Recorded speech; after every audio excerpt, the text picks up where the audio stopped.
جو مرنے والے ہیں جہنم کی آگ میں جھونکے جانے والے ہیں ان کو اور تھپکیاں دے کے سوچے رہو یہاں تک کہ تمہاری آنکھ کھلے جہنم کے اندر۔ تو بھائی جو انصاف کرو، اپنی جانوں کو تو بچاؤ، اپنے معصوموں کو جہنم کی آنکھ سے تو بچاؤ۔ پہلے ایمان درست کرو۔ پہلی بات یہ کہ اللہ اکیلا ہے، نور کا ہے اللہ کی ذات کا کوئی شریک ہے، پھر اللہ ہی عالم الغیب ہے، ہر جگہ کے ہر بات کو جانتا ہے۔ لیکن کے متعلق خیال ہے کہ ان کو پکارو علی ہو یا غوث ہو یا داتا اور دستگیر ہو وہ سنیں گے، یہ جھوٹ ہے، فریب ہے، شرک ہے، یہ علم شرک ہے۔ اللہ کے سامنے سجدہ ہے اور ان بتوں کے سامنے جو مسلمانوں کے بڑے بت ہیں، بڑے بابا جو کہلاتے ہیں، ان کے سامنے جھکنا جو ہے یہ خالص بت پرستی اور شرک ہے۔ اللہ نے کہا ہے کوئی رحمت کروں میں تو میرے نام پر میں نیاز کروں، یہ میرا احسان ہے، میرا شکریہ ادا کروں۔ یہ میلادیں کرنے والے، یہ میلاد النبی کے نام پر نظر نیاز اللہ کے نبی سمجھی کرنے والے، یہ جاہل بیگے کہانے والے اور ان کی نظرداز کرنے والے، یہ چوڑیوں والے، یہ حسن حسین کے شربت والے، یہ ساری نظر نیاز غیر اللہ کی، یہ شرک کرنے والے مشرک، ان کا کھانا اور پینا ان پر یہ شرک کیا گیا ہے، وہ ایسا حرام ہے کہ سور کے گوشت سے زیادہ نفس حرام ہے۔ آج امت مسلمان سمجھ کر کھائیں گے۔ بتاؤ انداز یہ ہوتا ہے ان مرنے والوں کو مرنے دو کہ جہنم میں ان کی آنکھ کھلے، بلکہ کام یہ تھا کہ اللہ کے نبی صلی اللہ علیہ وسلم صحابہ کی طرح سے پکارتے ہوئے گزرتے کہ لا حکم الہ الا اللہ الہ الا هو الرحمن الرحیم، کہ لوگوں تمہارا الہ ایک ہی الہ ہے، وہ انتہائی رحمت کرنے والا ہے، اس کے علاوہ کوئی اور شریک نہیں، اس کے نیک بندے ہیں، ان کے سر کا تاج بناؤ۔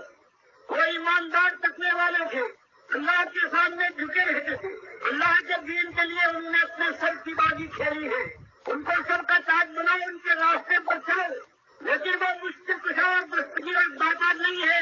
ان کے یہ نام میں ڈھل، یہ نام میں شک ہے۔ اور سب سے معمولی بات سمجھتے ہیں کہ دعا کر رہے لہج کر کے اللہ یہ نماز میں نے پڑھی ہے، اس کو قبول کر اپنے نبی کے سکتے ہیں صلی اللہ علیہ وسلم کے سکتے ہیں، تو اللہ فرماتا ہے مشرکوں تم سے گندے نجس مشرک نہیں ہو، بلکہ تم اللہ کی توہین کرنے والے بھی ذلیل ترین لوگ ہو، کیونکہ باری فرماتا ہے للہ الاسماء الحسنی فادعوہ بہا، اگر واسطہ اور وسیلہ کسی کا سچا ماننا ہے تو اللہ کے ذاتی نام بھی ہے، صفاتی نام بھی ہے، اللہ کی ذات کا اس کی صفات کا سچا مانو، رحمت چاہیے رحم الرحمین اپنی رحمت کے سچے میں میرے ساتھ یہ کرو، رزق چاہیے رزاق اپنی رزاقیت کے سچے میں میری آمدنی کو اور میرے بند رزق کو کھول دے، تو مالک یہ فرماتا ہے۔ اور آج یہ ان کے دیندار نماز پڑھانے کے بعد یہ ظالم امام حیثیت کرتا ہے، کرواتا ہے اور کہتا ہے ہاتھ اٹھاؤ اور دعا کرو،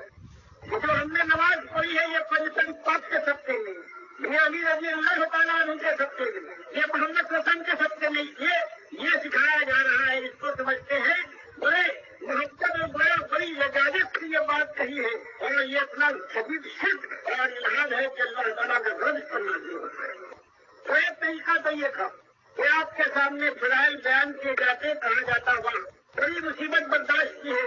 ان کو پیاس آپ نے صحیح ہے، بس جنت آپ کے لیے بے قرار ہے، تو شاید تاریخ کی جاتی جہاں مولوی صاحب نے بہت اچھی بات کہی، اور اس کے بعد جب آنکھ کھلتی جہنم کے شعلوں میں تب لعنت بھیجتے مولوی صاحب کے اوپر، کم وقت نے دنیا میں ہم کو غافل رکھا،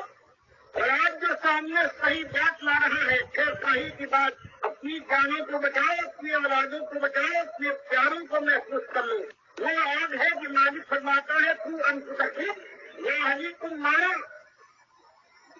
یہ بچانا ہے تو سب سے بڑی بچانے والی چیز جس سے بچایا جائے وہ ہے یہ آگ، کہ جس کا ایندھن بنے گا یہی انسان، اور جن پتھروں کو ان میں پوجا ہے، پودوں کو ان میں پوجا ہے، یہ اس میں ان کے ساتھ جلیں گے، اس کی آگ ان کی تپش میں اور اضافہ کرے۔ تو بات یہ ہے، یہ بات اللہ کے نبی صلی اللہ علیہ وسلم نے اپنی قوم کے سامنے کہی، جو 2500 سال پہلے ابراہیم ملت سے جو بدلتے بدلتے یہ ہو گیا تھا، یہ اللہ کے ساتھ اللہ کے بندوں کو شریک کیا تھا۔ انبیاء کو کہتے تھے یا ابراہیم اغثنی، ابراہیم تم ہمارے دوست ہو،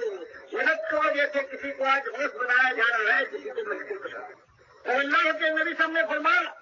کہ اپنی جانوں پر رحم کرو، تمہارا ایک ہی مالک ہے، تو قوم نے کسی نے تھوکا ہے آپ کے منہ پر، کسی نے خاص طور پر آپ کے چہرے کو داغدار کیا ہے، کسی نے گالیوں کی بوچھاڑ کر دی ہے، کسی نے پتھراؤ کیا ہے، کسی نے لہولہان کر ڈالا ہے، لیکن آپ نے بات کہی کہ تم دائیں ہاتھ پر سورج بائیں ہاتھ پر چاند رکھ دو۔ بات ایک ہی ہے ایمان کی بات، یہی آزمائش ہے ایمان میں پورے اترے تو تمہاری آج دنیا کی جو پریشانی اور غم ہے، ساری تکلیفیں اور مصیبتیں اور دقتیں کبھی یاد نہ آئیں گی۔ اور اگر دنیا میں ہمیشہ تم نے عیش کیا ہے جیسے آج کوشش کر رہے ہیں کہ ہم کو اختیار مل جائے، ہم کو ووٹ دو، ایمان سے تعلق نہیں ہے، جاہلی کے نعرے لگاؤ، جاہلی کی دیکھ کہو، بابا کا عرص مناؤ، ہم کو ووٹ دے دو، ہم جہاں اقتدار میں آئے تو اس کے بعد پیٹ کی روٹی دیں گے، رہنے کے لیے چھت ادا کریں گے، تعلیم کے لیے یونیورسٹیاں اور کالج بنائیں۔ تمہاری منہ پر تالے لگے ہوئے ہیں، جو کسی اپنے لیڈر کے لیے زندہ باد کے نعرے نہیں لگا سکتے ہو، کسی کے خلاف زبان نہیں استعمال کر سکتے ہو چاہے تمہیں حق ہو، تو ہم یہ کھلوا دیں گے، لیکن کوئی ظالم یہ نہیں کہتا کہ ہم تمہارے اس ملک کے اندر وہی نظام قائم کریں گے جس کے لیے مالک نے اپنے قرآن کے دستور میں فرمایا کہ قرارت اللہ تعبد اللہ، کہ مالک نے فیصلہ کر دیا کہ اس کے بندے جب غالب آئیں گے تو ہر جگہ پر صرف اللہ کی توحید کا دور بڑا ہوگا اور شرک کا دین نام نہیں ہوگا۔ آج شرک کا نام نہیں تو ان کو ووٹ کون دے گا؟ یہ چادریں جیت ہے، وہ جو قوت دین کے قائم کرنے والے ہیں، اس الیکشن سے پہلے جا کر بڑی ایمان کی چادر چڑھاتے ہیں اور کہتے ہیں کہ اگر مجھے تم نے کامیاب کروا دیا تو راول پنڈی سے یہاں تک کی جو سڑک ہے اس کو دوبارہ اتنا بڑا کر دوں گا کہ آسانی سے یہ مشرک اپنی چادریں چڑھانے کے لیے بابا کے چرنوں میں جا کر اپنا ماتھا ٹیک قرآن میں آیا ہے نمبر میں یا قوم ثبوت میں یہ ظالم 9 بندے تھے، دنیا میں کھاڑی کساج برپا کرتے تھے اور صلاح نہیں کرتے تھے، وہی 800 سال پہلے دیکھا ہے 9 بندوں کی جماعت سارے مل گئے تھے اس کے اندر، کہتے اسلام لائیں گے اور اس کے بعد پھر انہوں نے چڑھاوے چڑھائے ہیں۔ اس کو باقا کہتے ہیں جس نے اللہ کے نبی صلی اللہ علیہ وسلم پر یہ الزام لگایا ہے کہ اپنی طرف سے انہوں نے صبح آزاد بنائی ہے، اس کا دربار کہتے ہیں وہاں ان کے مفتی صاحب محمود سب سے بڑے ان کے لیڈر تھے، وہاں جا کر دستار بندی کرتے ہیں۔ وہ جو شرک پہلے اس پر اختلاف تھا، ان سارے ظالموں نے 9 بندوں نے مل کر اس شرک کو اصلی ایمان بنا دیا، آج بھی وہی میدان ہے، صرف جان بدلا ہوا ہے، آج بھی وہی بات جو اقتدار پر ہے وہ بھی ہزاروں لاکھوں مسلمان، جو یہ بیت المال ہے اس سے کہیں سونے کا دروازہ بناتا ہے، کہیں طرف لگا، کہیں پھولوں کی چادریں ہیں، اور گلاب سے دھویا جا رہا ہے ان نامراد ان قبروں کو، ان پتھر کے ان بتوں کو جو پڑے ہوئے کچھ ہے۔ تو بات یہ ہے جوان میں ہوتی ورنہ یہ تربوت کے پجاری یعنی فرماتا ہے میں یقین میں تابوت کی وجوہ باللہ فقط اسلم سے قابل کرنا، تمہارا ایمان اس وقت تک قبول نہیں ہے جب تک ان تابوتوں کے دشمن بن کر کس کرتے نہ اٹھو۔ ان ظالموں نے جو کچھ پھیلایا ہے جہاں صاحب علی اللہ کو آپ کتاب دیکھیے ٹوٹل طریقہ خالص کا سبب میں اور سارا کچھ شرک اس نے جو دیا ہے اس کو حضرت اللہ علیہ اور ایمان کہا جائے۔ یہی عبد القادر جیلانی نے اپنی کتاب میں 16 شرک پر کچھ بن رہا ہے، آج اس کی جاریاں ہو رہی ہیں، یہ گوشت بنا لیا اس تابوت کے ساتھ جب تک کہ اللہ کے بندوں میں یہ جرت جوان مردوں میں نہ ہو جائے انشاءاللہ۔ اور اس کے لیے اللہ فرماتا ہے بس جوان مرد یہ ان کی عمر زیادہ ہو گئی ہے، بس یہ زندگی گزارنا چاہتے ہیں، یہ کسی انقلابی اور صحیح معنوں میں اسلامی تحریک کا ساتھ کیا دیں گے۔ برباد قوموں میں جب کبھی کوئی انقلابی گروہ اٹھا ہے تو مالک فرماتا ہے جوانوں کے گرب سے جان خون کے اندر حرکت پیدا ہوئی ہے، اور ان سے خاص طور سے نہیں، یہ پکار ہے کہ چند دنوں کے بعد یہ جوانی واقع کا رنگ ڈھال لے گی اور بڑھاپا اسے قدم میں اتار دے گا، تو جوانی کی پہاڑیں یاد رہیں گی، نہ وصال اور ہجر کا معاملہ رہے گا، اور پھر وہ آگ لگے گی بجھائے نہ مجھے۔ اس جوانی کو عمر کر لو، وہی ایک مسئلہ اٹھاؤ جو سارے انبیاء نے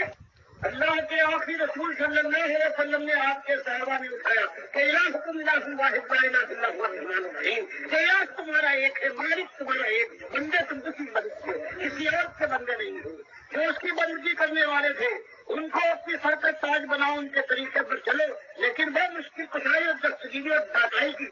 جوتا رکھنے والے نہیں ہیں۔ بلکہ ان کی اکثریت جو آج پھیلی ہوئی جس کو امام کہا جاتا ہے وہ طاغوت تھے، ان سے کچھ کرنا جو نبی کا ایک انداز ہے، اور اللہ نے کوئی شریعت کوئی کتاب اور کوئی رسول نامردوں کے لیے نہیں پڑھا. وہ پیٹ کے بندے ہوں جو بھکتے ہوئے سورج کی پوجا کرنے والے ہوں، یہ خالص رزق کے کام دہن کی لذتوں کے رسیاں ہوں،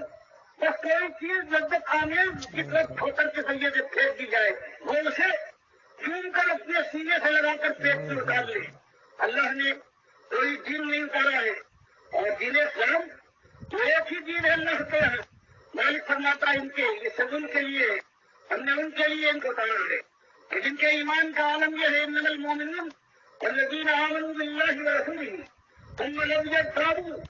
وجاهدوا بأموالهم وأنفسهم في سبيل الله أولئك هم الصادقون. یہ جھوٹے ایمان والے ہر طرف پھیلے ہوئے ہماری بارگاہ میں وہ ایماندار ہے جو دل کے یقین کے ساتھ اللہ کی یکتائی توحید پر ایمان لائے، اللہ کے نبی صلی اللہ علیہ وسلم کی رسالت کو ماننے والوں نے ثم لم يرتابوا، اور پھر اس کے ایمان کے اندر کوئی ارتیاب، کوئی شک، کوئی شبہ، کوئی تردد باقی نہ رہے، اور پھر اس دین کو قائم کرنے کے لیے باطل کو للکائے.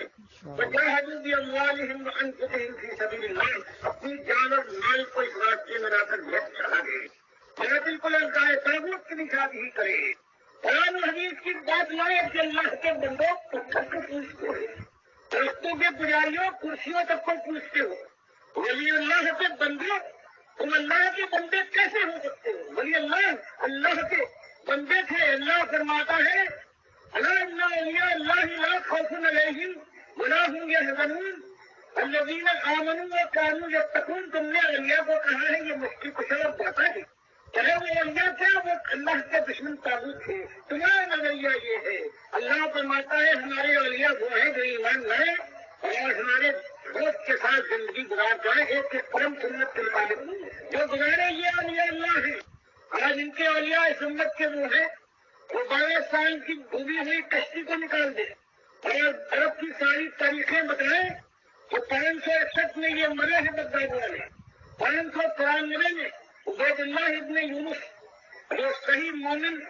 بغداد کا وزیر اعظم ہوا ہے اس کو موقع ملا ہے تو اس ملک الوجود کے اس ظالم نے جو اللہ کو تقسیم کر دیا تھا کہ اللہ کی ذات کے سارے ٹکڑے ہیں کوئی اللہ سے الگ نہیں ہے،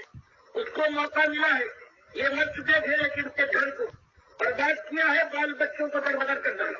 عرب کی ساری تاریخیں بتاتی ہیں یہ عبد القادر ہے کہ 593 میں جہاں ان کے گھر بار کو برباد کیا گیا اس نے آدمی بھیج کر ان کی قبر کو اٹھوایا ہے اور جو ہڈیاں اس میں پڑی ہوئی تھی ان ہڈیوں کو اجلا کی لہروں کی سبق کر دیا ہے. اس کے اوپر تم نے قبضہ کیا ہے، یہ ہڈیوں کا یہی مقام ہے. تو اللہ کے بندوں ایمان کا یہ انداز ہے کہ اللہ کے ہم بندے ہیں اور اللہ کی چادر کے اوپر جس نے کبریائی کی چادر پر ہاتھ ڈالا ہے یا کسی اور کو اڑانے کی کوشش کی ہے وہ طاغوت ہے. ہم اس کے دشمن ہیں، اللہ کا دین لے کر اٹھیں گے اور اس راستے میں جان اور مال اور ساری قربانیاں اللہ کی توفیق سے اللہ سے طلب کریں گے جو ہم کو توفیق دے. اور پھر وہ دور آئے گا جو حدیث میں آیا ہے ایک دور آئے گا جہاں مردوں کے ذریعے سے پروردگار عالم قیامت سے پہلے اس دین کو سربلند کرے گا اور اس زمین کے اوپر ایک کافر بھی اس وقت موجود نہیں ہوگا. وہ دن آئے گا. اب بتاؤ جو یہ کہہ رہے ہیں کہ تمہارے لیے دنیا ہم یوں ثواب دیں گے بس ہر جگہ ایسی ایش ہے. اب یہ سوچو کہ اگر دنیا ایسی مل بھی جائے اور ایمان نہ ہو تو جو اٹھتا جائے گا وہ جہنم کی آگ کا ایندھن بننے کے لیے جہنم کی طرف رخ کر دے گا. تو یہ اچھا ہے کہ یہ دعوت دی جائے یا وہی اصلی دعوت ہے کہ ایمان کی دعوت اٹھے اور ایمان کی سرفرازی اور غلبے سے پہلے جتنے لوگ اٹھتے جائیں گے ایماندار سب جنت کی خوشخبری سنتے جائیں. ایک وجہ تو یہ ہے دین کی اصلی دعوت. دوسرا معاملہ یہ ہے اللہ کے بندے کہ آج یہ مسلمان سمجھتا ہے کہ ہم دیندار بھی ہیں ایماندار بھی ہیں پھر بھی ہمارے غلام ہیں ذلت میں ہیں.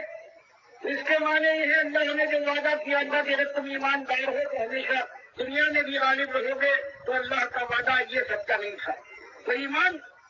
یہ قرآن سے اعتماد اٹھ گیا ہے. اور اگر ان کے سامنے کھول کر ان کے سارے بزرگوں کی جس کے اوپر یہ آج قائم ہے، قرآن و حدیث کا دین ان کے اندر قائم نہیں ہے، وہ دکھایا گیا کہ یہ خالص کفر شرک ہے، اس لیے اللہ نے تم کو دلیل کیا ہے کہ اللہ کا وعدہ سچا ہے، تو پھر قرآن پر اعتماد بحال ہوگا۔ اور آج جو ایک مسئلہ ہے، ہمیشہ ایک مسئلہ رہا، اللہ کا کھانے والوں نمک کھاؤ، نمک حلالی کا تقاضا ہے کہ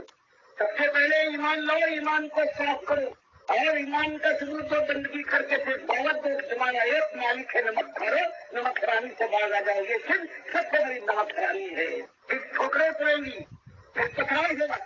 پھر دن رات زندگی تنگ کی جائے گی، پھر عزت کے مقام آواز دیں گے، اور پھر فلاد فرق میں لینا پڑے گا۔ اس کے بعد اللہ کا دین غالب ہوتا ہے، اس کے بعد اللہ کے بندوں کے ایمان کی قدر ہوتی ہے، پھر اللہ اس کو قبول کرتا ہے۔ اللہ وہ دن لائے اور نامرضی کا یہ دین، نمک خرابی کا یہ دین کی جہاں پیاروی ہو رہی ہے، سیخ و پکار کچھ لگا ہوا ہے، کسی کی زبان سے نہیں نکلتا، تو مجھ کو کتنے کعبے تم نے بنا لیے ہیں، شرک سے کھڑے ہوئے وہ شرک کی قوالی کو سن رہے ہیں، جہاں عورتیں تکا کر جاتی ہیں، تو یہ امت کا حال ہے، اور یہ سمجھتے ہیں کہ ہم مسلمان ہیں، اور وہ انڈیا کا جو ملک ہے یہ ہندو اور کافر تھے۔ پھر سمجھ میں نہیں آتا کہ ان کے بستروں پر ہماری آبرو 40 سال سے کیسے مضبوط ہے۔ بات یہ ہے کہ وہ دیکھنے تو نہیں ہے، کہتے ہم سب مہاراجوں کو پوچھتے ہیں کہ ہم کافر ہیں ایران کے ساتھ، اور یہ دوسری امت اللہ اس کو معاف کرے پروردگار ہے اور سمجھے یہ طاقتور ہاتھ سینے پر پاؤں ہو جھڑکنے لگے تو بوتا نہ ہو رکھنے کا، جب اس کے بھی قبر کا یہ گہا کھل جائے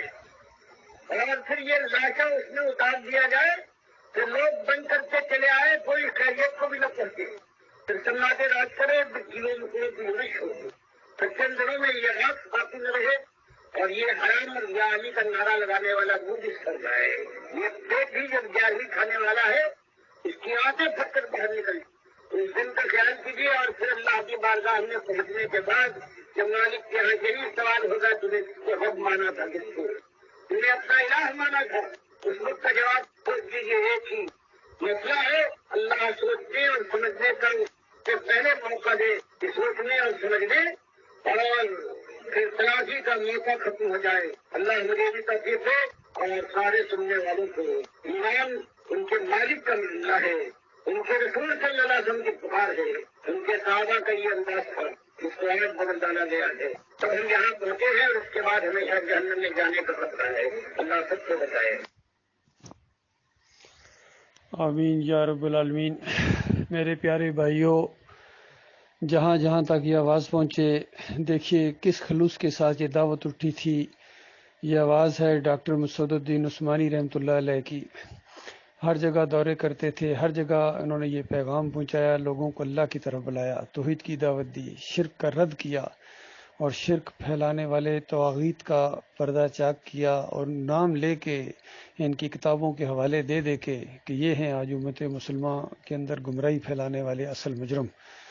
دیکھیے بھائیو، ڈاکٹر صاحب اپنا کام کر کے چلے گئے، ہر ایک کو موقع مل رہا ہے، اب ہماری باری ہے، اس دعوت کو ہم قائم اور دائم رکھیں، اس ایمان کی شمع کو بجھنے نہ دیں۔ لہذا جو ڈاکٹر صاحب رحمۃ اللہ علیہ کے اصلی ساتھی ہیں، جہاں جہاں تک یہ آواز پہنچی ہے یا ان کا لٹریچر پہنچا ہے، وہ اس پلیٹ فارم کے اوپر اکٹھے ہونے کی کوشش کریں۔ انشاءاللہ ہم اس دعوت کو آگے بڑھا رہے ہیں، اور اسی انداز سے ذرا برابر اس میں کوئی تبدیلی نہیں، کوئی کمی نہیں، کوئی پیشی نہیں، یہ کیونکہ قرآن کی دعوت ہے، حدیث کی دعوت ہے، صحابہ کرام کا یہ انداز تھا آج جس کو بدل ڈالا گیا ہے، اور جتنے یہ فرقے بن گئے ہیں، بریلوی، دیوبندی، اہل حدیث، اور یہ جتنے بھی ہیں سارے دین کے اوپر کھائے جا رہے ہیں، اور اللہ کے لیے کوئی خالص ہونے کے لیے تیار نہیں ہے۔ بہرحال اپنے اپنے نصیب کی بات ہے، ہمیں اللہ نے یہ موقع دیا ہے، اللہ نے استقامت دی ہے، کتنے آئے ہیں، بڑے بڑے دعوے بھی تھے ان کے، بڑی بڑی امیدیں بھی تھیں ان سے، لیکن جب پریشر پڑا ہے ملکی یا اندرونی دباؤ پڑا ہے ان کے برادری کا، ماحول کا، تو وہ پیچھے ہٹ گئے ہیں یا اس میں کچھ ٹیڑھا کرنے کی کوشش کی ہے راستہ۔ تو یہ بہت بڑی کم بختی ہے کہ ایمان کو سمجھنے کے بعد پھر انسان پیچھے ہٹے۔ اللہ تعالیٰ اس کے اوپر سر دڑ کی بازی لگانے کی توفیق عطا فرمائے، آمین یا رب العالمین۔